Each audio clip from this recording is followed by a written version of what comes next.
Welcome to my channel లోకి డిజైనర్కి అయితే స్వాగతం అండి. ఈరోజు నేను డిజైన్ అండి, ఇది మీరు ఎంతమంది వేశారో నాకైతే తెలియదు, వేసిన వాళ్ళైతే కామెంట్ చేయండి. ఒక సిస్టర్ నన్ను అడిగారండి, బోట్ నెక్కి ఎలా మార్కింగ్ వేయాలి, ఎలా వేయాలి మేడం అని అడిగారు. వాళ్ళ కోసమే వీడియో తీస్తున్నానండి. మార్కింగ్ అనేది నార్మల్ బ్లౌజ్కి వేసినట్టే వేయాలండి. కంప్యూటర్ ఎంబ్రాయిడరింగ్లో బోట్ నెక్కి ఏమవుతుందంటే మన మెజర్మెంట్ ప్రకారం అది నెక్కు ఉండదండి. మనం ఒకసాట గీసినామంటే ఆ నెక్కు బోట్ నెక్ అనేది ఒకసాట పడుతుంది. నాకైతే అలాగ అనుభవం అయిందండి. అందుకనేసి నేను ఎక్కువ ఏం చేశానంటే బోట్ నెక్కులకి ఎక్కువ మార్కింగ్ చేయను. జస్ట్ ఏం చేశానంటే వాళ్ళ నెక్కు ఎంత ఉంది అంటే వాళ్ళ నెక్కు వచ్చేసి 10 ఇంచెస్ కావచ్చు, 11 ఇంచెస్ కావచ్చు కదండి. వాళ్ళ నెక్కు ఈ సైజు ఎంత ఉందో బట్టి ఆటి నుంచి నేను మార్కింగ్ చేసుకుంటాను అండి. ఇంకా మీరు అడగొచ్చు 3 ఇంచులు 4.5 ఇంచులు పెడతారు కదా మేడం అని. అలా ఏం లేదండి. మామూలుగా మనం నార్మల్ బ్లౌజ్ కుట్టేటప్పుడు అయితే మనం వాళ్ళ అంటే షోల్డర్ని బట్టి మనం నెక్ అనేది గీసుకుంటాము. కానీ ఎంబ్రాయిడింగ్ మిషన్లో అయితే నాకు అనుభవంలో చెప్తున్నానండి. మళ్ళీ వేరే వాళ్ళు ఎలా వేశారు నాకైతే తెలీదు. నేను చాలాసార్లు ట్రై చేశానండి, కానీ ఏమవుతుందంటే దానికంటే ఎక్కువ వచ్చేస్తుంది. ఒక 1 ఇంచు 2 ఇంచెస్ కానీ ఎక్కువ వచ్చేస్తుందండి.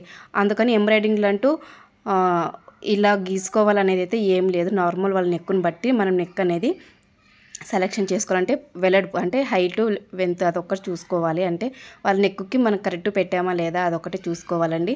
మిగతాదైతే ఏం బోట్ నెక్కులు అంటూ పెద్దగా అయితే ఏం లేదండి.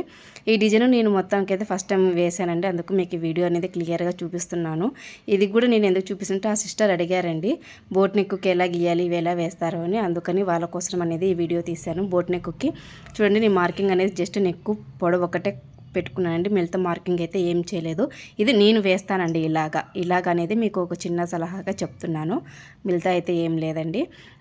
బోట్ నెక్లో ఇది న్యూ మోడల్ కదండి, అందుకని ఈ షేప్ అయితే నేను ఒక క్లాత్ మీద అయితే మల్టీ కలర్లో ఈ శారీకి ఈ కలర్స్ ఉన్నాయండి. అందుకని బ్లౌజ్ మీద ఈ కలర్ అయితే వేసిన హైలైట్ ఉందండి. వర్క్ కానివ్వండి, ఫినిషింగ్ కానివ్వండి, చాలా చాలా బాగుంది. నాకైతే నచ్చింది. మీకు ఎలా నచ్చిందో కూడా కామెంట్లో చేయండి. ఇది హ్యాండ్స్ కండి. హ్యాండ్స్లో వీళ్ళు త్రీ స్టెప్పులు ఇచ్చారు. నేను ఫస్ట్ చిన్న హ్యాండ్ వేసి తర్వాత పైన హ్యాండ్స్ అనేది వేసానండి. అది ముందు చూపిస్తాను. ఇది 4 విధాలుగా ఉందండి. సగం సగం ఉంది, లేదంటే కిందిది ఒకటి వేసి పైది ఒకటి వేయచ్చు, పైది వేసి కిందిది వేయచ్చు. నాకు అలా వద్దని ఫస్ట్ చిన్న హ్యాండ్కి వేసేసి తర్వాత పెద్ద హ్యాండ్కి అనేది నేను ఇలా పెట్టేసుకున్నానండి. చాలా అయితే బాగుంది. అదే అండి, మీకు డౌట్ క్లియర్ అయ్యిందని అనుకుంటున్నాను. మీకు ఇంకేమైనా డౌట్ ఉంటే కామెంట్లు అయితే చెప్పండి. ఇంకా మీకు ఏమైనా వీడియోస్ కావాలంటే అంటే ఇలా మోడల్స్ ఏమైనా కావాలన్నా నా కామెంట్ అయితే తప్పకుండా అయితే చేయండి.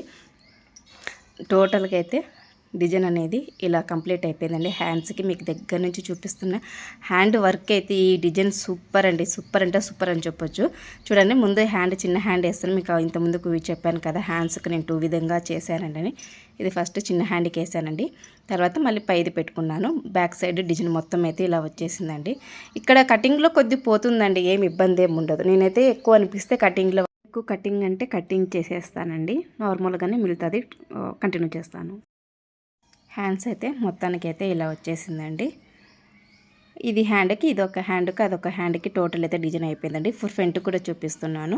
ఫ్రంట్ కూడా నేను వాళ్ళ రౌండ్ ఇచ్చారు, ఇలా ఇచ్చారండి. ఇలా కొద్దిగా ట్రెండింగ్ ఉంటుందని ఇలా వేసేసానండి ఫ్రంట్ అంతా. మొత్తానికి అయితే డిజైన్ అయితే ఇలా కంప్లీట్ అయిపోయింది. నాకైతే సూపర్గా అనిపించింది డిజైన్. మీకు ఎలా అనిపించిందో కూడా నాకు చెప్పండి. మొత్తానికి అయితే నేను బ్లౌజు కుట్టిన తర్వాత ఎలా ఉందో కూడా చూపిస్తానండి. చూడండి, కుట్టిన బ్లౌజ్ ఇది. హ్యాండ్స్కి ఇలా పెట్టేశాను, ఇలా కుట్టానండి. బ్యాక్ సైడ్ కుట్టి ఇలా లాడీలు పెట్టేశానండి. మీకు ఎలా అనిపించిందో కూడా చెప్పండి. టోటల్ బ్లౌజ్ అయితే ఇలా అయిపోయిందండి కంప్లీట్గా. థ్యాంక్ యూ వాచింగ్ అండి. సబ్స్క్రైబ్ చేయడం మాత్రం మర్చిపోకండి. మీకు ఇంకేమైనా డౌట్స్ ఉంటే కామెంట్లు అయితే తప్పకుండా చెప్పండి. Thank you watching.